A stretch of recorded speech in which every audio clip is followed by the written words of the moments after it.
Well, g'day, ladies and gentlemen. This is part 3 of the Big C series, where Kim and I discuss, we're up to the treatment video number 2, I think. Yeah.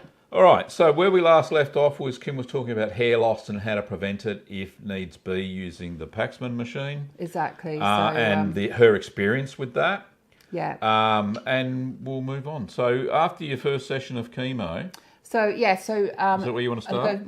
Winding back again, because obviously I had to have a few tests done. And another test I had to have done was a heart ultrasound, because the Herceptin that I was going to be given after the 4 treatments of AC, combined with the other 12 weeks of Taxol chemo, was for the HER2 that I had been diagnosed with. So that was going to be a yearly treatment. Which we talked about in the first video. Exactly. The HER2 can sometimes damage the heart.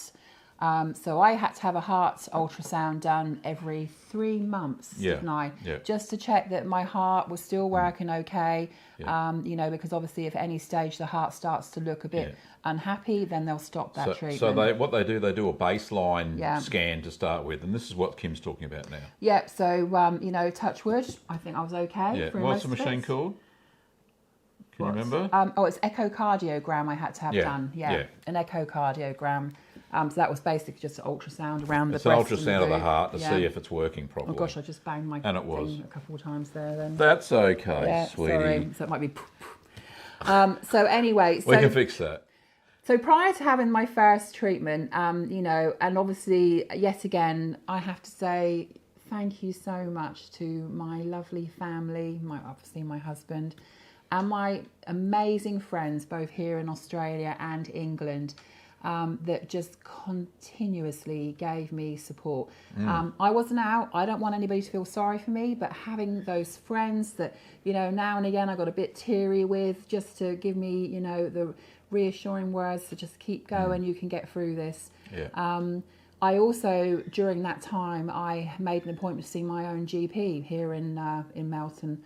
And I said to him, gosh, how am I going to do this? And he said to me, and I hope that these words, remember them, because he said, keep your sense of humour, Kim. He said, because if you go into this with a positive attitude, you will get through it quicker and more easier. Yeah.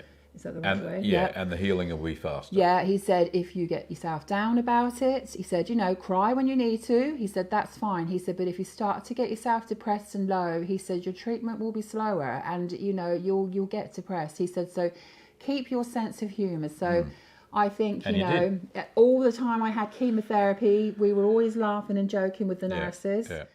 Chemo does not hurt. When it's going in, it doesn't hurt. I see people eating ice lollies. There are things that can happen to your body.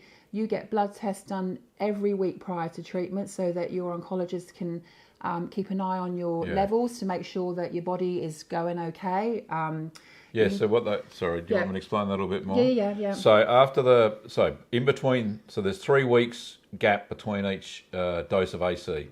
So what they do, because it lowers white blood cell counts, they want the body's natural system to rebuild those white blood cells that have been killed off with the AC. The first 2 weeks, let's talk about that. The first 2 weeks after AC, Kim was just zonked. Yeah, it's strong stuff. You're tired. Yeah, all the time. Exactly. Now, when I think of chemotherapy before I had cancer, all I think of is, oh my gosh, I'm going to be throwing up all the time. I did not throw up at all during the whole of the... Yeah. If I was ever sick, it was just through something else, because... There was a really good drug. There's nausea. There's nausea medication. Anti-nausea medication. They give you anti-nausea medication now. Before you have your treatment, you've got tablets to come home with. So I was never sick through chemotherapy at all as far as vomiting. I was really tired. The AC does knock it out of you. It makes you very tired. Yeah. So those are the days to, listen to music. Stay in bed. Get some audio books. Sleep. Let your husband wait on you. Your husband or partner will feed you, or a friend will hopefully come and help you get through this. It does kind of make you feel a little depressed, I must admit. I just as your body starts, And it's not until halfway through week 2 So about 3 or 4 days before the next dose, you actually start feeling better. That's right. So you always get a little bit better before they give you the next one. But we knew that this was only 4 sessions spaced over every 3 weeks. Yeah. So it did make me feel a bit low. So keep your spirits up during this time. We actually had our family over for Christmas. Oh yeah, after 2 days after I had my 2 days second. after the second dose. So Kim was... Yeah. She spent Christmas with us, which We was did Christmas fantastic. fine, yeah. I did all the cooking, and that Exactly, was fine. so- And everybody helped out, which is fantastic. I had me 2 grandkids running around the place. Yeah, meeting them for the first time. So yeah. we didn't want to not have that happening, that's for sure. So, you know, second time. we carried on with our lives. Second I can't time? remember now. Maybe it was. Or I whatever. can't remember. We carried on with our lives. So the Yeah. AC, you know, is going to knock you about a bit as far as If being you have tired. it may have different chemicals. but- You know, and I know there are lots of different chemotherapy treatments out there, but I am just explaining how I felt on it. Other people may feel different. Yeah. But this is, you know, obviously my journey, but any tips that I can give you, but relax, just go with the motion, you know, go with the flow. Yeah. I Don't have stress. You know that this is going to happen, so there's no need to worry about it.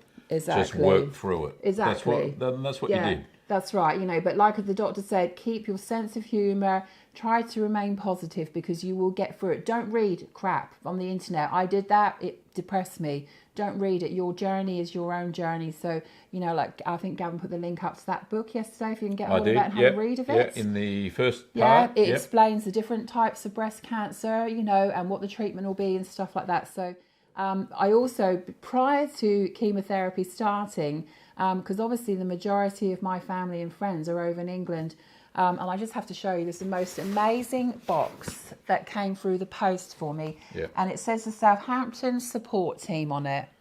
So there were no dry eyes in the room when we opened this box. Yeah.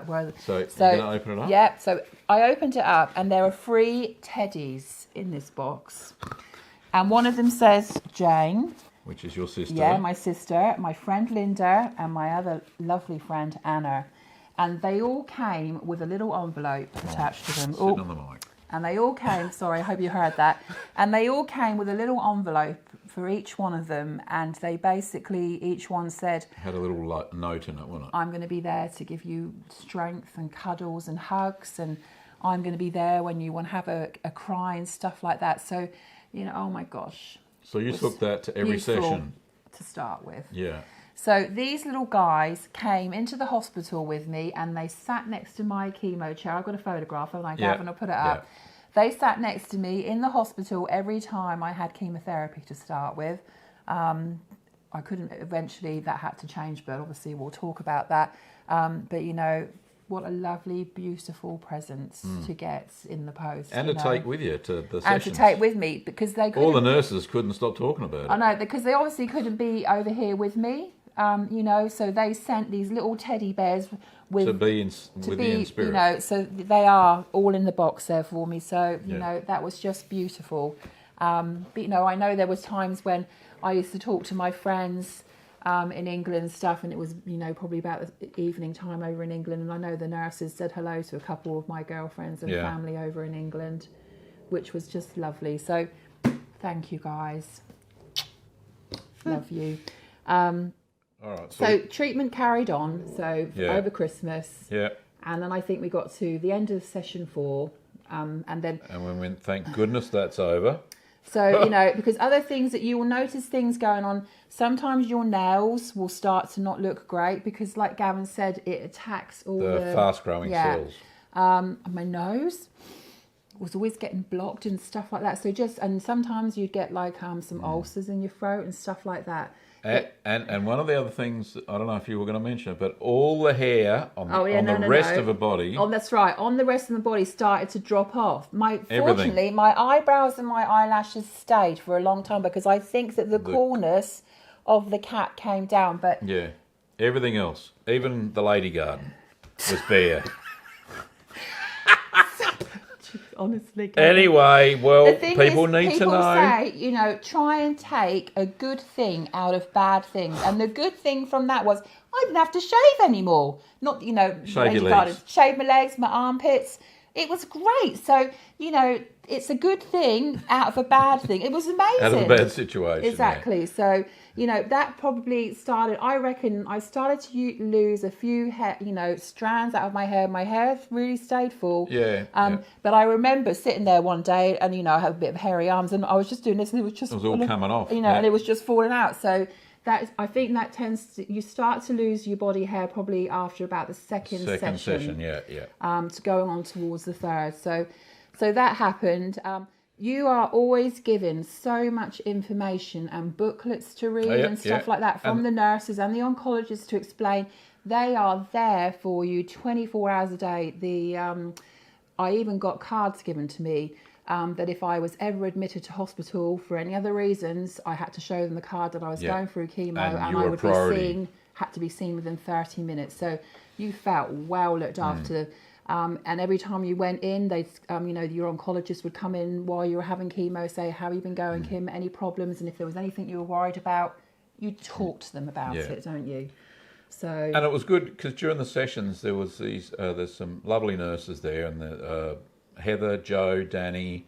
They were all lovely, and some of them just sat down and just talked to us for hours. Yeah, you know, so, when it wasn't busy in the ward, you know, if we were the only ones there. And also at the hospital too, they had a lot of volunteers women who would just come in to help around the hospital, to sit with you, get you cups of tea. There was always cups of tea or coffee going around, and then because you're obviously going to be there for 6 hours, you would get a little lunch menu. They would bring you lunch. And I didn't. So I had to go buy my lunch. Oh, I used to share my chips with them. Sometimes it depended on who they were coming around. If sometimes they liked give the you look of second Gavin, chips they'd give for Gavin me. some more. So if I put my big smiley but the face helpers on. were there. You know, I made some beautiful friends there in the first few months, didn't I? Who would just sit there. They were interested to know what we were doing and what our business was like, and, you know, talking about Gavin making cheese. So that they all knew us. Well, I even bought cheese in near the end. Yeah, it was great. They so loved it. They were amazing. So, you know, the support that you get, there's always someone to ring. They give you phone numbers to ring during the day. There's phone numbers to ring overnight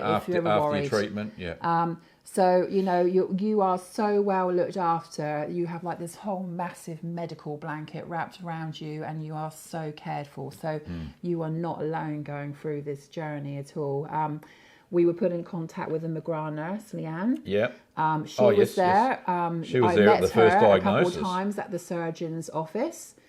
She would chat to us about bras that were available, different, you know, the fact that she said any questions or anything you have.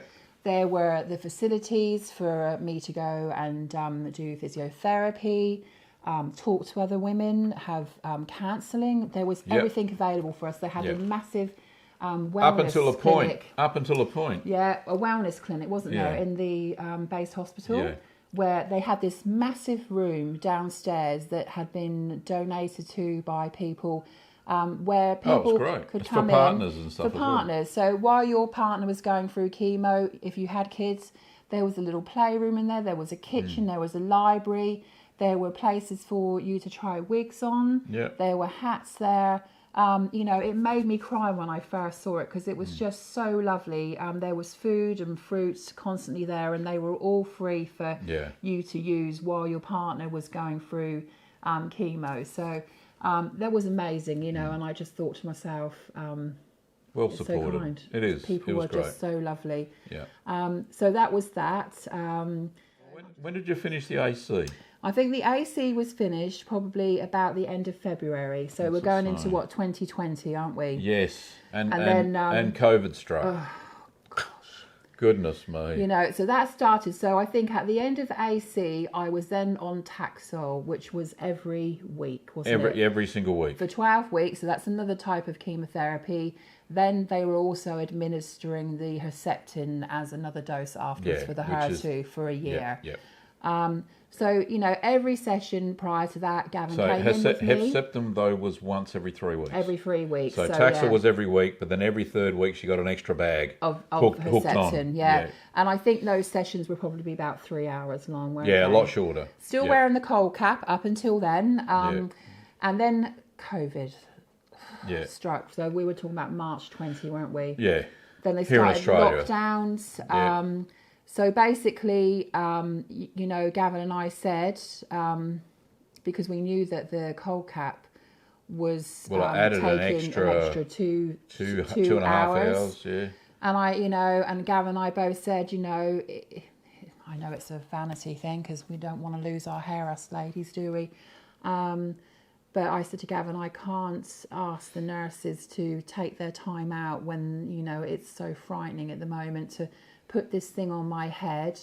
Gavin and I agreed that we needed to get in and out of hospital. In and out as quick as you could. With me being on chemotherapy, that made my immune system really compromised. A lot lower, as it was anyway, we were not going out during chemo because I couldn't afford to catch colds or anything like that. So we kept ourselves to ourselves. Yeah, so we're in lockdown already. Yeah. If that makes sense, because of the chemo. So and obviously there was a higher risk for people that were immune compromised to catch COVID. So the vaccinations weren't around then. No. So basically, in fact, I actually ended up getting a really bad sore throat, and I didn't have a cold, but I just couldn't talk, and I had to go in for one of my appointments, and I told them before I got there that I wasn't well. Late March. Yeah. And of course, I got there and I couldn't speak, and of course they looked at me with horror, thinking, "Oh my gosh!" She had COVID, and the testings weren't really. Around there was no testing they were centres. You could see the All staff, the staff they were were frightened. The whole, even the medical, the doctors, you could see this was really scaring them as to what was going to happen. So they basically bundled me out and said, right, go home, no treatment today. I didn't have COVID, I just had a sore throat. Yeah, so you skipped a week. I skipped a week. But then when I went back, so every time prior to sessions, they would ring me the day before. Are you well? Have you been in contact with anybody? I'm sure you all know all the questions that you get asked. So I went in for treatment, but, they went to get the machine for my head. And I said, Gavin, I feel that we need to get in and out quickly. So we stopped using the cooling cap, didn't we? Yeah. And then a couple of weeks afterwards, my hair started falling out. And then you were quite upset. Yes, I never lost all my hair because I think that having the cap on the AC. During AC, it saved it, but my scalp went, I've got photographs, I'll put them up. My hair went really thin. What was happening was my hair was falling out, but instead of it falling out, it was knotting itself in my head. So I had bird's nests. Like dreadlocks. Great big mats of hair, and gosh, and yes, I cried. It was, because what was I going to look like with no hair, and gorgeous. So it frightened me. It frightened me, so I got Gavin to get the scissors. And he cut my hair. I said to him, he said, I can't do it. I said, look, just cut it off for me because it was just so knotty. Yes, I trimmed it for her. Yeah, so we just hacked at my hair, didn't we? Like G.I. Jane, is it? Yeah. Yeah. Well, I could have got the clippers out if you wanted to, but you didn't want me to. So, but do you know what, ladies? There are some beautiful hats out there now. And I thought, right, well, gosh, if I'm going to lose my hair, I'm going to bloody buy some nice freaking hats. Just really nice I remember jersey hats with like freaking, leopard print, little bows on them. I bought a lot of scarves as well because you can tie scarves, and I always had a scarf tied around my head when I went in for chemo, didn't I? Yeah. Because even though I did have some of my hair left, you could see parts of my scalp, and I thought no. So, and we were going through winter, so it was nice. It kept my head warm. Yeah. But you can do chemo, cancer with style now, ladies, because there are some beautiful hats out there available. So yeah, well, you didn't go the full wig. You didn't. I like did think about wigs, but I get so hot anyway, and I thought, oh gosh, I don't think I could stand the fact of and I kept thinking back to that movie, The Witches. Where they're all in the room, the Witches. Oh, the movie. one with Bette Midler in it. Well, yeah, and Sarah Jessica Parker. No. The one with Angelica Houston, where they tried to, they wanted to get rid of all the kids in the world. Turn the kids into mice. Right. And they're all having their big conference in this big hotel. And she said, "You can remove your wigs." And they're all sitting there scratching their hair with their freaking wigs on. And I just imagine myself being constantly itching my head all the time. So I thought, no, that's right. We've just deviated a bit there. So no, I didn't want to wear a wig. So did anything else happen in the sessions after your hair filled out, or did you just kept going? No, we just kept going. We just kept, knowing that You know, my hair will grow back. My hair was quite red then. My hair grew back Grey, yeah. They say if you have curly hair before chemo, your hair probably will come back straight, and vice versa. If you have straight hair, your hair will grow curly. Well, my hair, I was lucky, it came back curly again. Yeah. But fully grey. People say to me now, are you going to dye your hair, Kim? And I think, no, I'm not going to, because you know what? As far as I'm concerned, having hair is just brilliant. It's I a don't care bonus. what colour hair I've got. Yeah. Your hair will grow back. You know, my hair's down to here now, so probably just over a year and a half. It's got back again. So embrace the hats, ladies. Yeah. You know, Gavin loves Star Trek, so I kind of thought, oh, maybe I could be like one of those Star Trek girls for him. Yeah, okay. Yeah, from the first. Well, there's only been one bald lady. Yeah, and that was in the very first Star Trek movie. Exactly. There you go. So I did lose some of my eyebrows, and they've never quite grown back properly. But they're a different colour than your hair now. They are red.